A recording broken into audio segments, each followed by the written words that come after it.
Yeah, we're all just gonna smuggle emit, EGR delete plates in our butt cheeks. If you That's gonna think be my the end of Camaro is the janky now, just wait till I can't buy actual parts for it. story.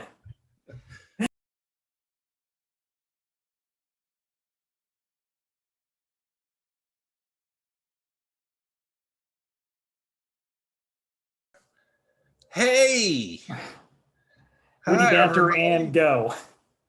It's this unnamed podcast again. So that's the intro for this one. I'm Joe. Hi, Joe. With me is Aaron and Abby Drew Hackett. Oh no, I am logged in as Abby. Busted. And we're here to talk about stupid shit and car stuff. So Again, yeah, been renewed for a second episode. we've been renewed. My contract details aren't out there. It's 7 figures, but Nice. most I of didn't know that, they took decimal points that far. no, it's like 30 mil, but Nice. it's mostly in guaranteeds paid later. It's Yeah. like a Bobby Bonilla type situation. So from that first episode, I'm not going to make money until I'm 50. Yep. Yeah. Which is good. I mean, that's why we do this, is to make millions of dollars. Yeah. So, That's what I signed up for. yeah. Did you guys You not guys get signed text? up? Yes. I No. missed it. You guys are getting paid? Yeah, we got huge checks. Real life version of a meme right now. Next time I'm going to get a gigantic check like my stepdaughter got for dance, and I'll just put it on the wall behind me. Like, this is my paycheck for this. Just On Put it your on own my poster podcast. board. drive around like Happy Gilmore with a back seat full of giant checks.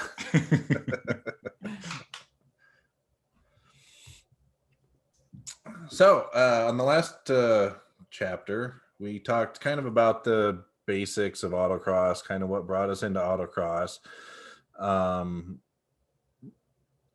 Really some generic information because we rambled on for about an hour and 40 minutes.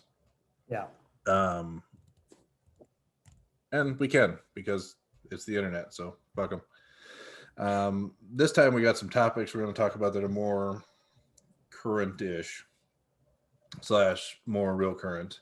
I guess let's start out with the big one that's kind of going around all the a lot of the car Facebook groups and in real life, mind you, that a lot of companies are stopping production of off-road or track only performance parts. Mm-hmm. Started from what I'm seeing from just the internet, and I'm not a reporter, so this is all allegedly. There was an EPA investigation in 2015 over a company called Punch It that did stuff with diesel pickups and EGR delete tunes, basically to roll coal. And they were fined $850,000. And that was after the company went out of business. So I'm sure the legal fight was about that much as well. Since then, MagnaFlow was fined $612,000 for selling full-length exhausts that didn't have a spot for catalytic converters in them. And many other companies have been fined or probed by the EPA to the point that other companies, before they get fined, are pulling stuff off the shelves. So how do you, Drew, how does that affect you as a supplier of performance parts to vape pen owners?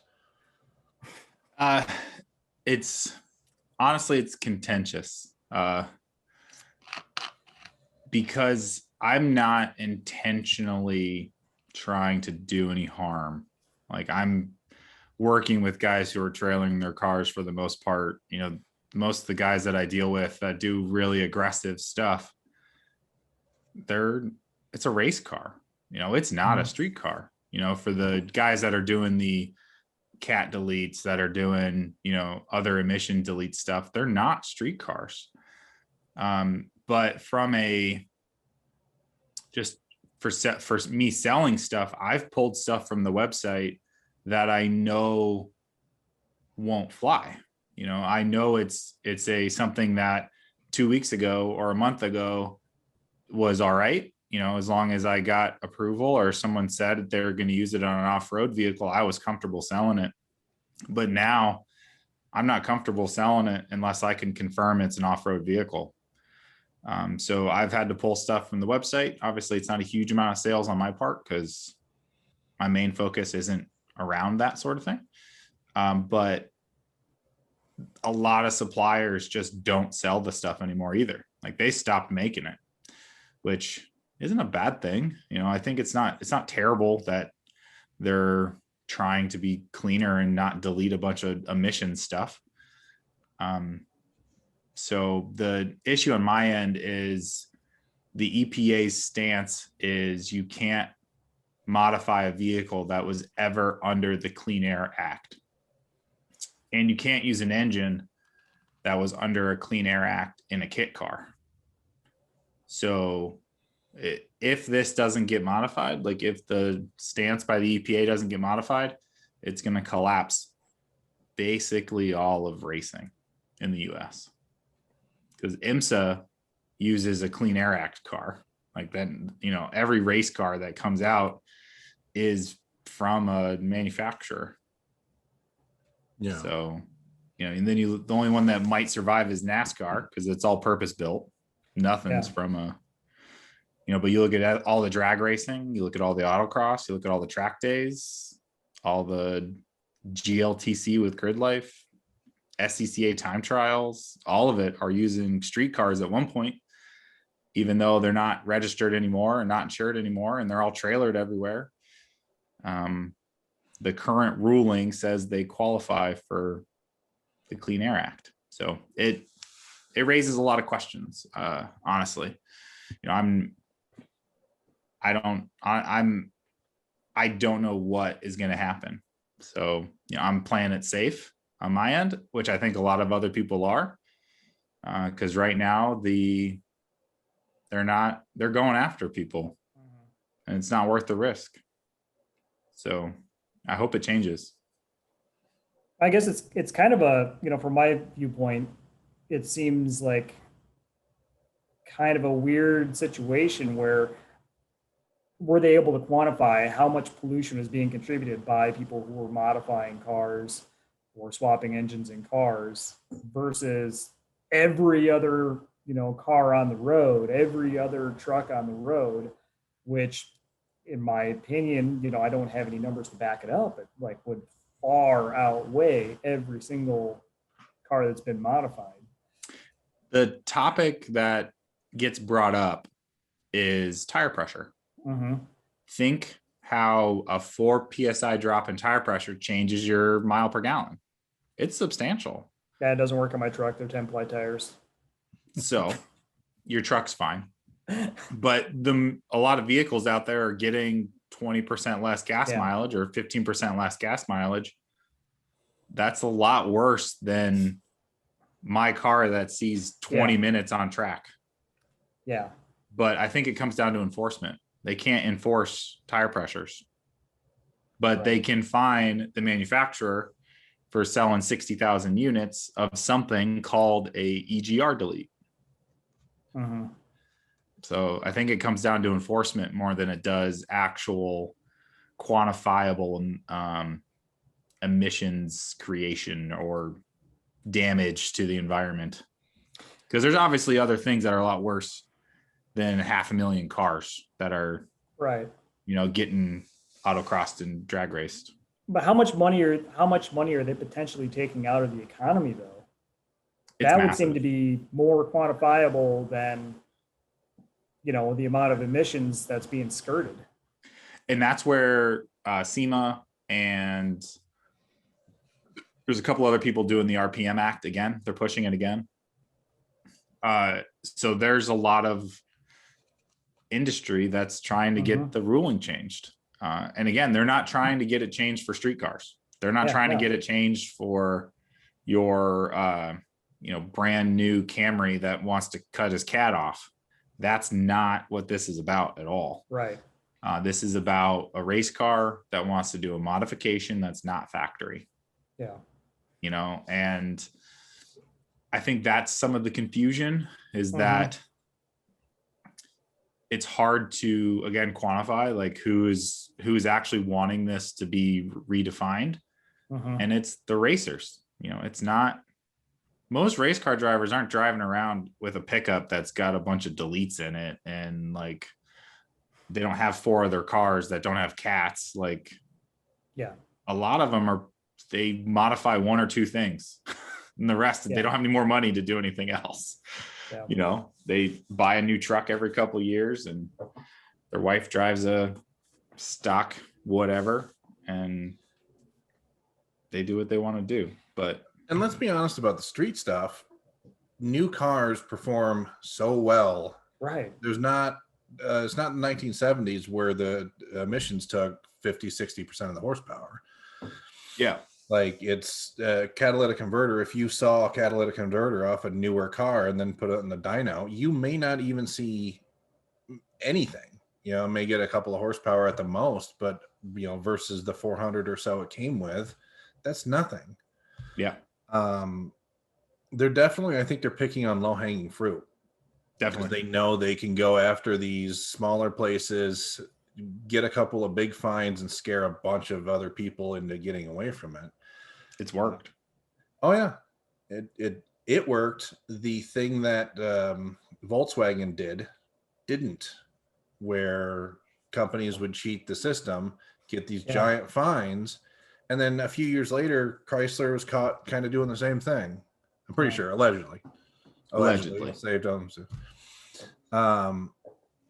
But there's always going to be people getting around it, and I think if you remove former street cars from any type of auto racing, auto racing's dead, and B, auto racing is all of a sudden the elite of the elite performance level type stuff. Like, it's going to be a couple $100,000 to get into anything, minus a stock car, and even then you can probably say that engine was designed for a street car. Like, it's not a specific race car engine. It's a, old small block Chevy. So what do you do with that? One of the ideas I've had recently is there's the talk of carbon credits, like for industry that is a polluter, they have to pay a carbon credit tax to kind of offset their pollution. I think they need to do that for registration on vehicles. Like, give me an opportunity to pay a carbon tax and then you leave me alone. Well, here, what about this though? I mean, there are states with, inspection laws. Iowa's not one of them, but the states that are, it varies from state to state. Some are just doing mechanical inspections. Others are doing full emissions inspections. Yes, there's ways around that, but it's still a barrier that could be put up to ensure that road going cars remain road going. Yeah. And not only that, you've got the added benefit of, getting in front of potential problem cars on the road, stuff that could be a safety hazard. I don't know, in my opinion, it seems like it'd be a way better option for the EPA to push, nationwide standards for vehicle inspections, annual vehicle inspections, which, improves fuel economy for everybody. It takes care of the emissions things. It gets dangerous cars off the road or fixed. It seems like that one's a win-win. And even if you ding everybody a couple bucks to get their annual inspection done, you pull in a little bit, plus then you keep the economy of motorsports going. But my freedoms. What about my freedoms? I mean, the freedom's getting taken away with losing your race car? Yeah, like that, and that's the fight. And there are some goofy laws within that. So Massachusetts, where I used to live, was an emission state. So I think it was every 2 years you had to get tested. And you had to, so the sticker on the inside of your hood actually meant something. Like that was what engine had to be in your car. And I remember a kid that I worked with that he had a 80s Caprice with a 305 in it. And that was like puking oil everywhere, and he needed to find an 80s 305 to put back in it. And I'm like, dude, LS swap that thing. And he's like, you can't. They won't let you. And I'm like, you're telling me that a 30-year-old 305 is less emissions than, or is better on emissions than a brand new LS1? Like they're night and day. Carbureted versus fuel injected and all that stuff. But that's the laws that get brought in. And I think some of that comes from people make the laws out of best intentions with zero knowledge. Yep. Like, well, the way they're written now is trust the manufacturer who has gone through the stringent testing. They don't trust anything else. So I don't know. I think after a certain amount of time, it should just be a sniff test. Yeah. You know, put a sniffer on the exhaust pipe. If it's under a certain parts per million, you're good to go. Yeah. That way, that would incentivize street cars to run legal, better catalytic converters and other emissions devices. And ultimately, if you're at or below what the factory original parts per million were on the whatever emissions they're reading, I think that's a win. Like, I think that's a big win. And like Aaron had mentioned, if that was nationwide and it was tested every 5 years or what have you, you know, I think you would end up with a better result. Although it's not going to be cheap to do. You know, there's a lot of states where they can pull it off because they have, you know, 25 million people in 3 counties. Yeah. That, you know, half of them fund it, where I'm not sure how far we'd have to drive in Iowa to get to an emissions site to confirm it. But I don't know. It's definitely an interesting dilemma of how we can be cognizant of what we're doing with internal combustion engines while still making the government and EPA and everybody happy. Because I don't think anyone outside of the few drag racers who run nitromethane like actually enjoy that smell inside the cabin. Like it's not a great smell. Like you do it because you deal with it, but like crying while you're driving or getting a headache because you didn't do something right is terrible. Sounds like you started a rotary in the garage. Oh, you did that once. 2 times. Even with the door open, your eyes burn. that's why with a Camaro, you just breathe through a filter the entire time. It's safer. Is that why you have a cigarette in your mouth all the time? All the time, just all the time. It's safer. Yeah, it's there's definitely a lot of areas that it doesn't need to affect, and it will because they're, like I said, taking on the low-hanging fruit. The other thing to remember with this is a now problem. In 20 years, it's either going to be, oh, you can't modify your electric car. That's the way they're all going. I think that's why the manufacturers are pushing so hard for the MPAA rights, like the media, basically the same Motion Picture Association of America. No, the music. They use the music one. Oh, the RIAA. Yeah.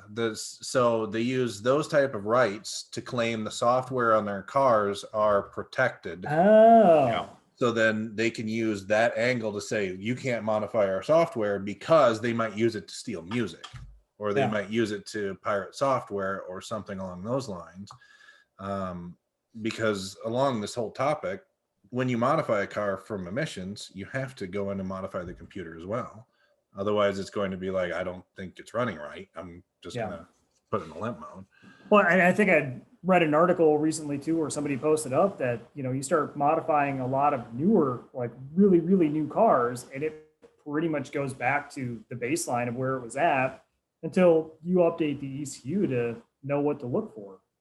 Yeah. So it's already making as much power as it's going to make until the ECU gets changed. And even then, you know, there's a bunch of meatheads out there that you think they know what they're doing, can screw stuff up really good. And there's a few really good people that are really good at it.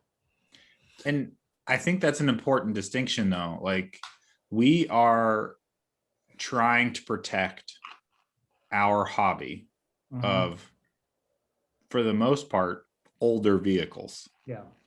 Like, I get that a 2020 Chrysler, what have you, has a lot of stuff in it that's complicated, that needs this, it needs that, everything's connected.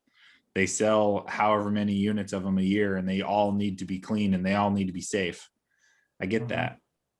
But I want to make sure that I can still enjoy my Subaru.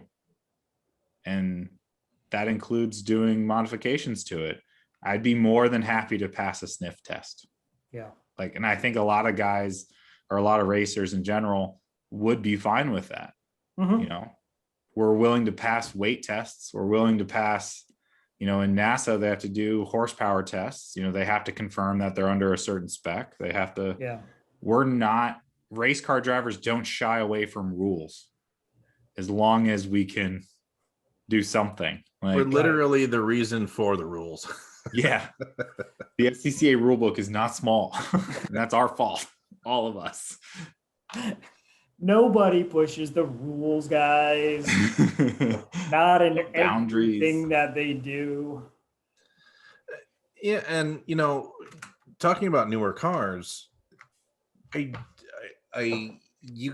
you go and buy something high end, say I go buy a Porsche GT3. What the fuck am I going to do to make it better? Yeah. I'm an idiot that's in a garage like in Iowa with no automotive engineering degree, and Porsche makes a damn good race car. So I would only go online and Google what would make it better, and then order. They've spent 50 to 60 years perfecting that Volkswagen Beetle. You're not going to improve on that. That's what I'm saying. Like, you can over time incrementally maybe make it a little better, but coming from the factory, they're pretty damn good cars, and they get as much power as you're going to get out of them and not explode to pieces. I read a thing a long time ago about Motor Trend's like Magic or Greatest Drag Race.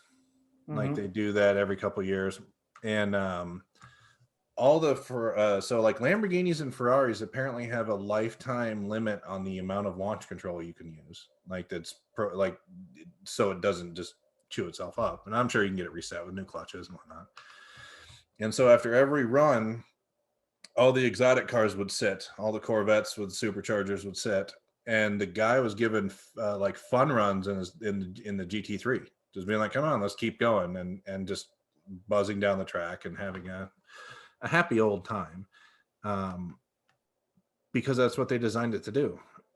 Now, if you threw my Camaro in that same situation, I am not an engineer. It would not last all day long running quarter-mile drag races or half-mile drag races or whatever they may be. And somebody who knew what they were doing get a hell more horsepower out of it than what I can. But once again, I'm limited to what I have. So I order stuff on the internet and plug it in when they say it works. And most of the time, it doesn't really do a whole lot. The Turbo 911, the new one, has amazing potential.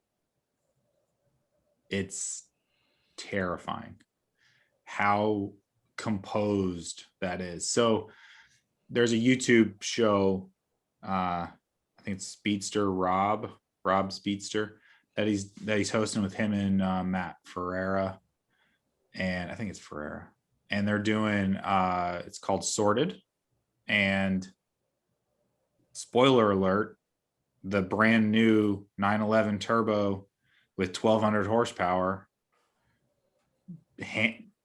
is the one who outbeats everything else. It beat the Subaru, all four of them, three of them broke.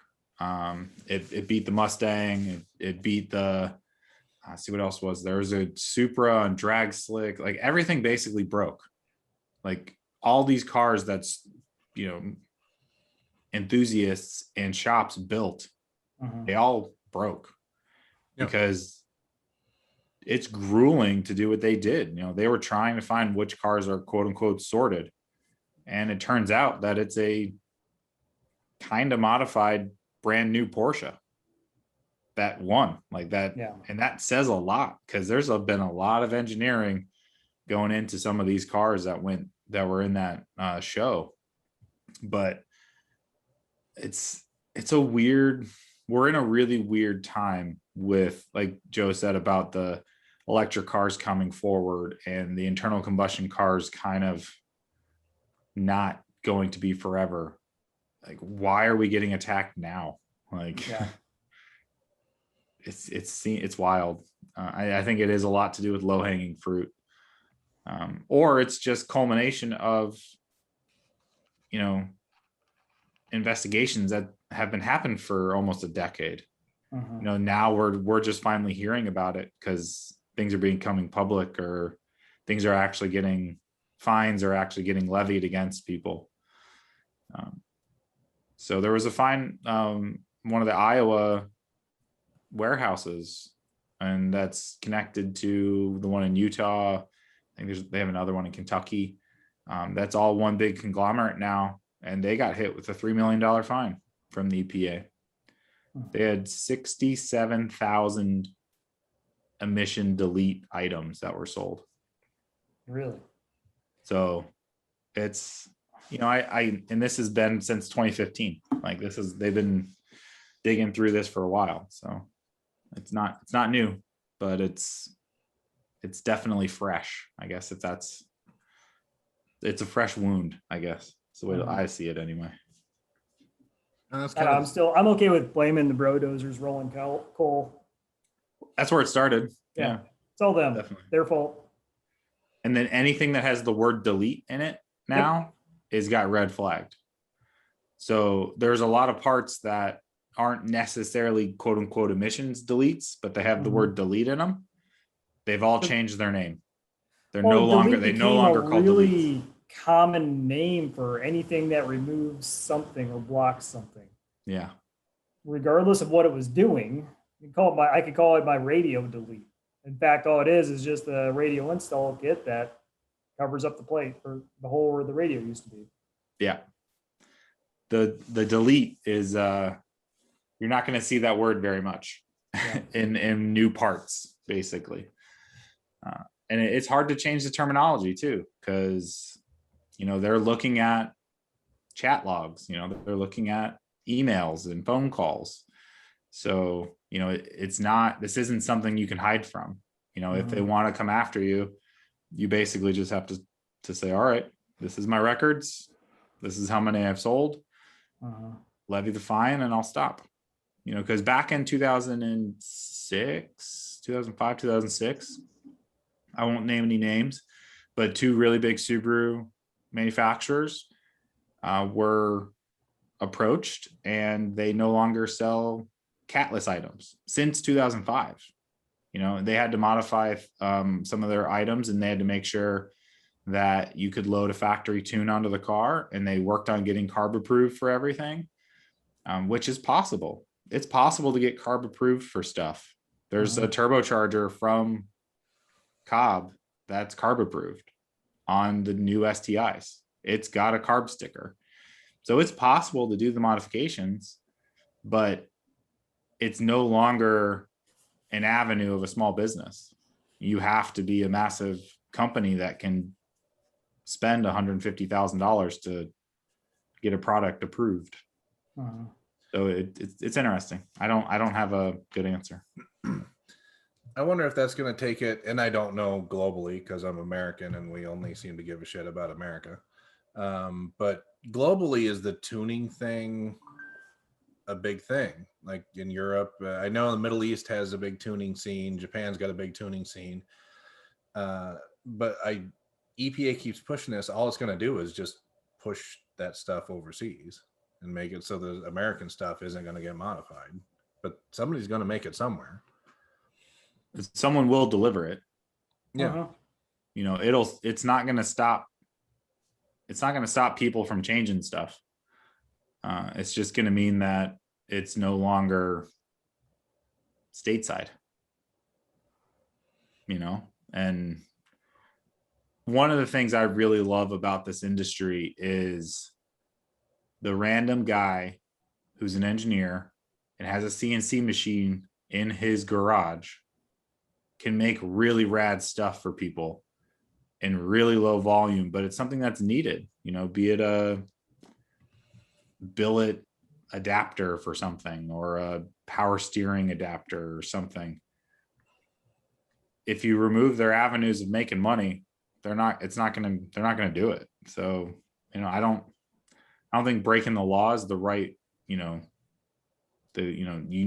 shouldn't have to break the law to make money, but there's definitely a fine line of, we want to make sure that these rules don't just blanketly cut off an entire industry. Make us follow some rules. Well, the other thing to consider from a environmental standpoint, I suppose, is take a 90s Camaro. It's not competitive doing anything unless you modify the crap out of it. Literally not competitive doing anything. So when it breaks and it needs $500 worth of emission stuff, instead of that getting stripped and getting turned into a race car or the car getting parted out, it just goes to the junkyard and then somebody buys something else. And that's with a lot of cars that come and they're not really a competitive thing, but they can be made competitive. So they would just cruise on over to the junkyard and that's where they would end up. Yeah. And I don't know, obviously our consumerism economy when it comes to vehicles is going to do that regardless of what, a small racing community does. But if we're really concerned about reducing, reusing, and recycling, like we were always yelled at when we were kids, finding a car in a junkyard and making it usable again is huge. What's the emission cost on building a new M4? It's not low. No. You look at everything from the factory to the transportation to the eventual destruction of it versus, hey, let me modify a car for Cam T. Yeah, and that doesn't even bring into the fact, and some of these manufacturers are likely guilty of it anyway, but the stuff made in the US, you can't be a massive polluter and make stuff. Like, you have to be held to certain standards. There are other countries in the world that tend to end in the letter A that don't have those requirements. So everything that is green and we need to get batteries figured out, they ship the production over to China where they don't have an EPA at all. So they don't give a crap about processing it, but process that type of stuff in the United States. Like, you can't do it. Yeah, I think that's again where it stems from the EPA, or at least the task force that we're dealing with was given a specific task and they're following through with it. They're not, this group isn't looking at the greater good or what is the better approach. It's more of, this was their assignment. And unfortunately, the community was honestly rather brash about off-road use only checkboxes. Yes, it's off-road use. And then good to go. And there's clearly not that many off-road vehicles, when you think about it. Yeah, but in the same time, I still get, like, I have a personal beef against anybody that blames the end or the purchase you purchase, the thing you purchase from somebody that the end user misuses. Even like, if I go buy a pack of cigarettes and I still get carded when I'm 40 years old because somebody 17 might buy them.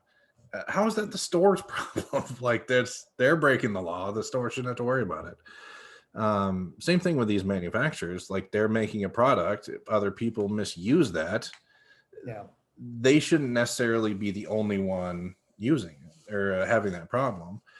And that's the, like, not to get too globally conspiracy sounding, because I'm not, But when you start talking about slippery slopes, that's the Mhm. type of thing that brings gun control into the picture, where, well, you have this manufacturer who sold off-road stuff that was being misused. We sued him. Now they got a guy who put an AR-15 out there and killed a bunch of people. He misused it, so now we can sue the manufacturer, and then to push them to not make them anymore. And it's an interesting topic because you look at the airplane manufacturing business. Up until I think 15, 20 years ago, manufacturers of small airplanes, single engine, twin engine, like Cessnas and such, they were financially liable for any accident. That's wild. Like, if some dude crashes a plane, how are you going to find the airplane company, even if they, obviously if they're negligent and they built fuel lines that exploded above 10,000 feet, that's a problem. But literally every incident they were potentially liable for. So you didn't see any new tech come out of a lot of airplane companies because they just couldn't afford to recertify everything. They had to amortize out everything to just offset any sort of expense or potential liability. And it's really industry specific. The gun industry is pretty safe when it comes to not being approached by end users impacts. Yeah. But you look at, from a government standpoint, they can't go after individuals. How?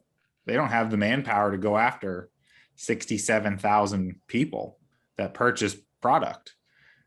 They can go after one business. It's kind of the same idea with the IRS and their withholdings. They withhold from a business because they can make the businesses liable. Yeah. And instead of dumping it directly onto the consumer. I'm always curious what would happen if we didn't have withholdings and all 200 million taxpayers had to write a check every 4 months. I wish there would be an uprising, like instantly. Like literally people would be like, what the hell why am I doing this? They wouldn't even sign it. It wouldn't even get submitted. Yeah. But so I don't, again, like I'm optimistic that somebody will see the light, and knowing that we're not doing this maliciously, at least the bulk majority here aren't racing to be polluters. Right. That's not our goal. Our Right. goal isn't to cause more pollution. Our goal is to have fun what we're doing and enjoy it. Well, and do it on a budget too. 99.9% of competitors out there are paying their own way. They've all got their own budgets to deal with. And that's a lot of times how you end up picking your sport, picking your class, is what can I afford to do? Yeah. And sometimes it's easier to keep an old car going. Sometimes it's easier to jump into a new car. And eventually, we're going to get to the point where all of the stuff we've got now is obsolete, cycled out, and it's all going to be replaced by electric cars. And I don't see any reason why it shouldn't get replaced with electric cars eventually. But let's enjoy the next 25 years, And we still have horse racing. Horses are a lot slower Right. than my car. Yeah. Like, we still have vintage racing. Like, that's still a thing. I think there's always going to be a space or a place for internal combustion in the racing scene. It has a very nostalgic thing that happens. Like, there's something different about internal combustion compared to electric, and it's not a performance difference. Like, I enjoy it more. I don't know why. It's probably nostalgia clouding my judgment, but. Well, just look when Formula One switched from V8 engines to the turbo V6s. People were furious and wanted to stop watching it simply because it sounded different. Yeah. And they listen to the old V10 cars. They sound like the greatest thing on the planet. And then the V6 cars sound like not so great. But at the same time, they're going faster. Like, it's a faster sport. So I think it's all part of it. Like the engine noise and everything is all kind of part of the show. It's a sensory experience. Yeah, like when you go racing, especially as a spectator, it's a show. Like you're looking for a show. It's one of the reasons NASCAR like is.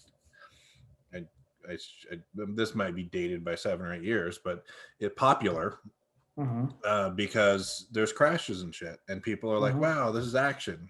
It's like, okay, well, it's a bunch of wrecked equipment and people getting hurt, but there was action, and people looked at Formula One like, "Wow, that first lap was cool." Well, I'm done. This is the end of this race because it's just a parade half the time. And then you have Formula E. Which is actually really good racing to watch. And they don't even swap drivers. They swap cars because they have like 3 cars that they pit because the batteries can't last the entire race yet. So they just like jump into a different car and go back out. Yeah, and they'll get that. Not that Lucid doesn't have a great battery, disclaimer, customer stuff, you know. Yeah, no. Go Lucid. Yeah. Like you.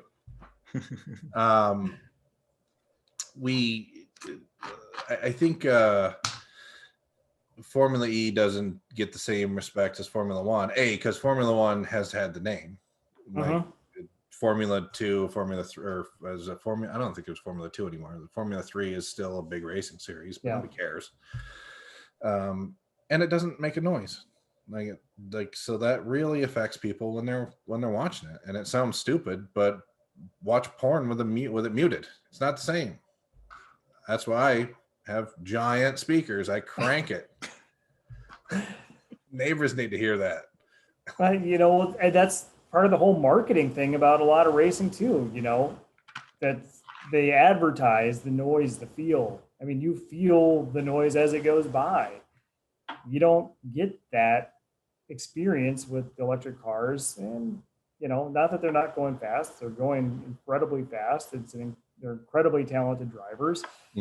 But for a spectator, it's more like, you know, I know a lot of people love golf, but it's more like watching golf than watching football. Well, it is. And so autocrossing makes me an expert at all forms of auto racing. Of course. But golfing also makes me an expert at golf.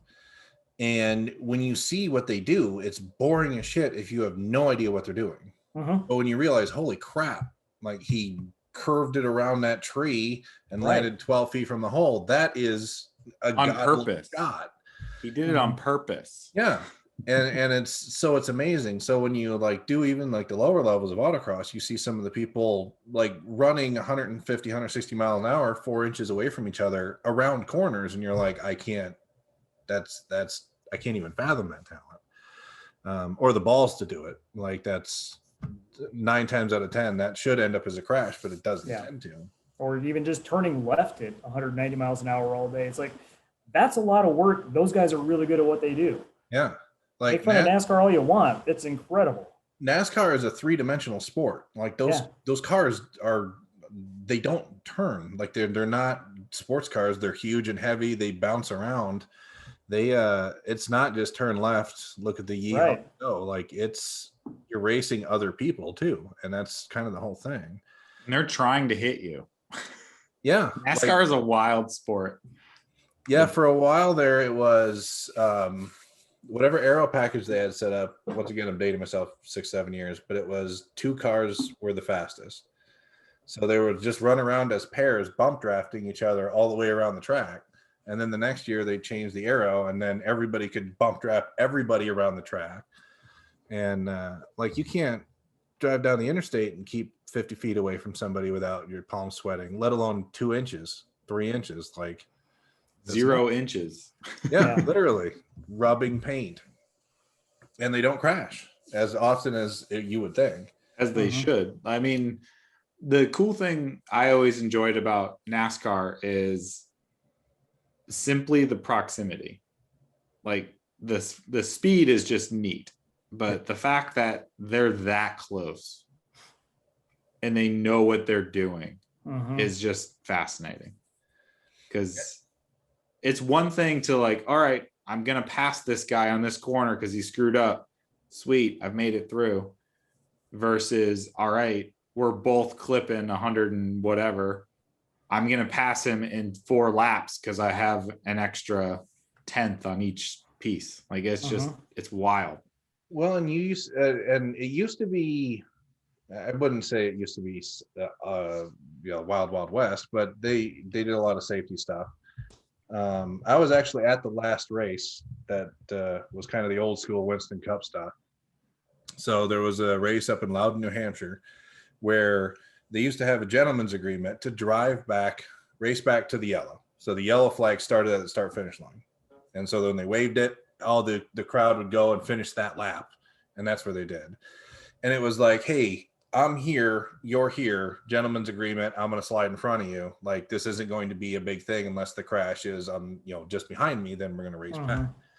I think Dale Jarrett ended up completely sideways, blocking the entire front straightaway at the start finish line. And the entire pack came around at full speed to race back to the yellow flag. And that's when NASCAR was like, this is stupid. We got to fix this.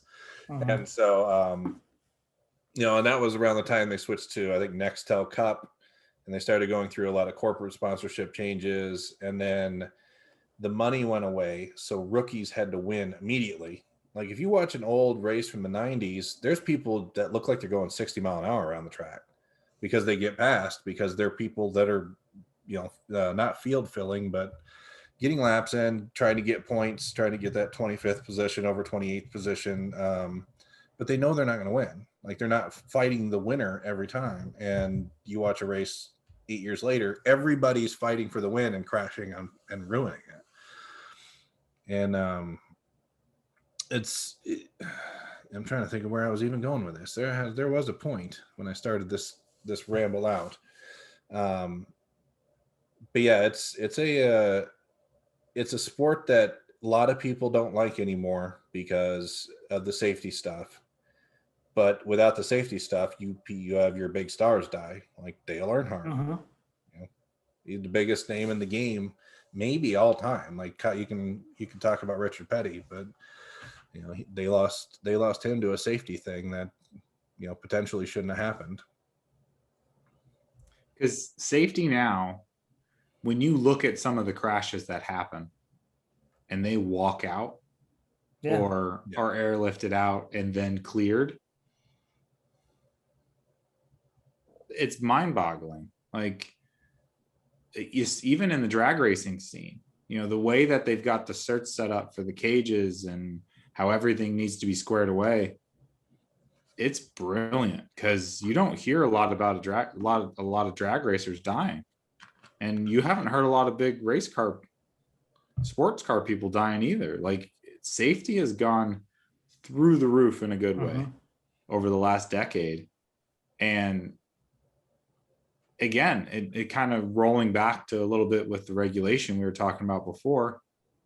If you set rules, we'll make it work. We'll go faster as we figure it out. And if safety is one of them, so be it. Like, we'll be safer. Because there's obviously people when all those safety stuff with the Halo seats and Hans devices came out, people were like, no, I'm not going to do that. Yeah. But someone was like, no, you have to. And they're like, oh, okay. Yeah. Go racing or don't go racing. Well, and for a long time, there was a fight that they wouldn't. Like they weren't going to use that. And then some big name people died. Well, last year, was it Ricardo went through a fence? Yeah. In a ball of fire and then hopped out. The Halo literally saved him from being decapitated. Yeah. I'm not sure if it was Ricardo or not. One of them they're European guys. But it was terrifying to watch because that easily could have been just a snuff film. When you watch the video, there's no way. Like you watch it, you can watch it in slow motion. You're like, there, he's dead. Okay. The car is now through the fence. Yeah. And the fence didn't move and the car didn't move. So obviously something got squished and now it's in a ball of flames. Oh, a guy popped out. Like they had a dude hiding behind the fence just in case there was a big crash to hop out so the fans didn't panic. I'm okay. Yeah, I was like, we're okay. Everything's okay. Don't look in the car. Yeah. I mean, you compare that to Nicky Lauda's famous crash where, he caught on fire, and like that era of F1 was terrifying. Yeah. You didn't know if someone was going to die. Like, And that was the safer years compared to what they were when people died like every weekend. Like every other weekend, a former champion would die. Like the only way they got to be the all-time winningest person is if they didn't die. The person that lived the longest won. Yeah. Survive. Alex Zanardi, 20 years ago now, lost both his legs when a car T-boned him. Like the car didn't hold up and both his legs disappeared. That wouldn't happen today. Unlikely, because of the way that things are constructed and the safety factors on it. And this is a reason I enjoy autocross. Right. I don't have to worry about my legs getting cut off. Yeah, that would be a shocker. Yeah, that'd be bad. The safety steward would have a real bad day. Yeah. Well, hell, even Eric doesn't have to worry about getting his legs chopped off for the most part. That's a good point. He might get hit in the face with a cone. Yeah. I have been electrocuted by a spark plug before. Yeah, that's no fun. That's really weird. It's a very strange sensation driving a K-Mod cart and getting electrocuted on your elbow. What is that? Oh, okay. My bad. Need a push.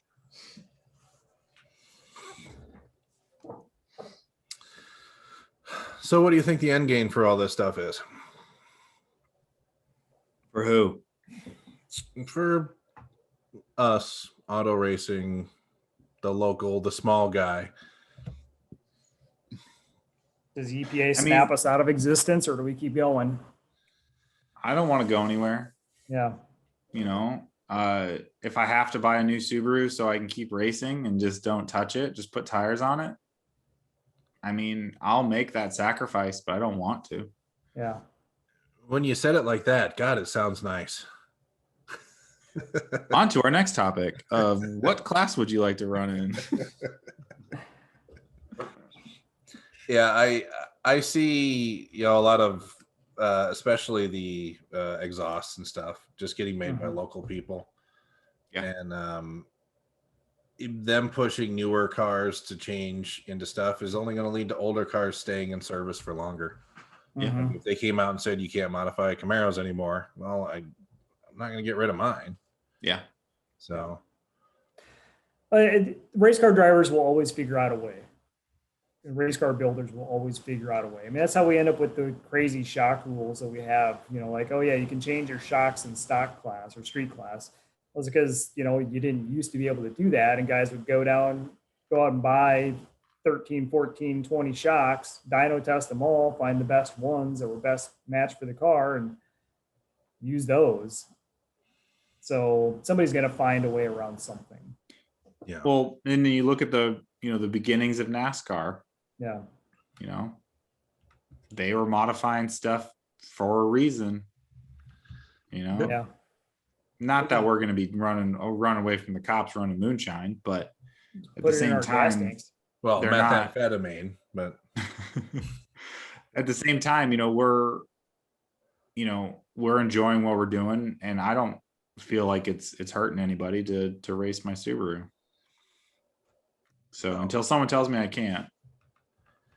Yeah, like I firmly like to breathe. I never want it to be thought of as I don't want the environment to suffer, like all that stuff. But they're going after the easy stuff. Like there's a lot of things that are far more polluting than weekend warriors. I'll also say that I do not officially, I hate street racing. Hate it. Yeah. The stoplight to stoplight, like, hey, there's a guy beside me, I'm going to race him up to 60, whatever the speed limit is. I kind of get that. Showing up, closing off a street and going 140 mile an hour in a street where there's other people, that's just stupid. Like, that's literally stupid. And some of the reason, unfortunately, for that is because all the racetracks around them closed down. Yeah.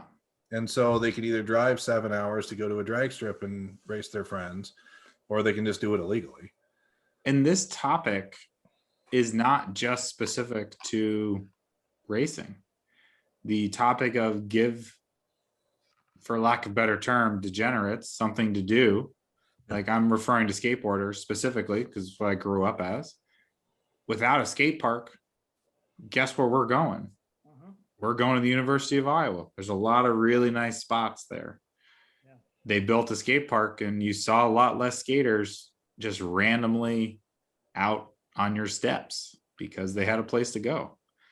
You know, that carries forward to auto racing. You have a place for auto racers to go, or drag racing or autocross or track days. They don't need to get the itch out at 2 a.m. on some back road. Yeah. You know, Well, and and that's autocross in general. I mean, that's one of the reasons we like to have it so accessible, is to get anybody and everybody doing it, because it's got a very low entry cost. It's got, you know, a very low cost of maintenance for the most part. You know, really, it costs what you want it to cost.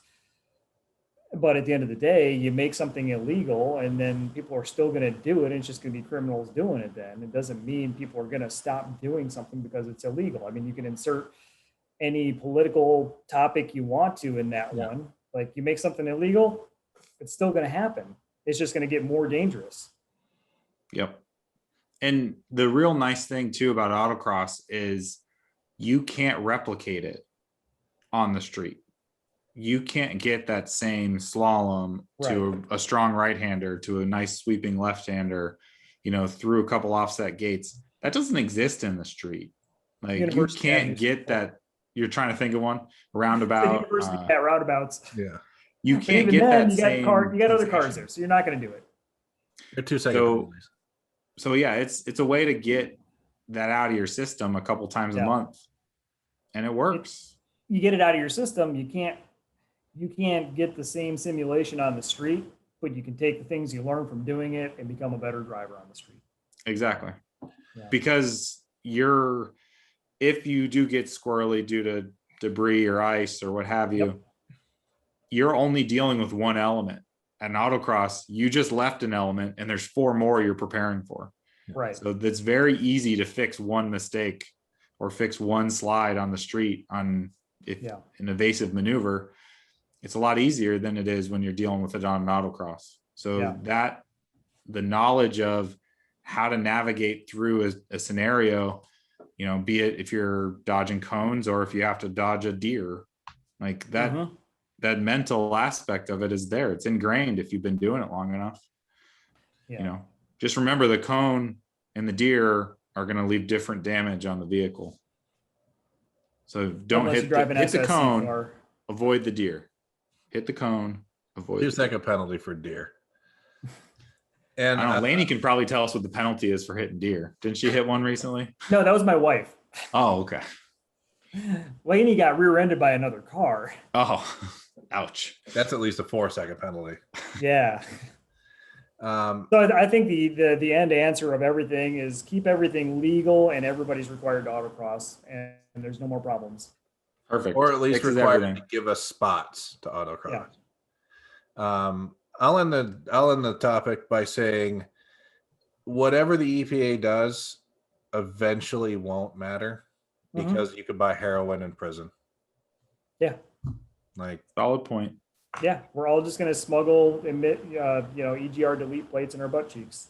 If you think my Camaro is janky now, just wait till I can't buy actual parts for it. Home Depot Racing. It'll be 65% exhaust clamp. Drew, where did you bring this up pipe from? Wasn't me.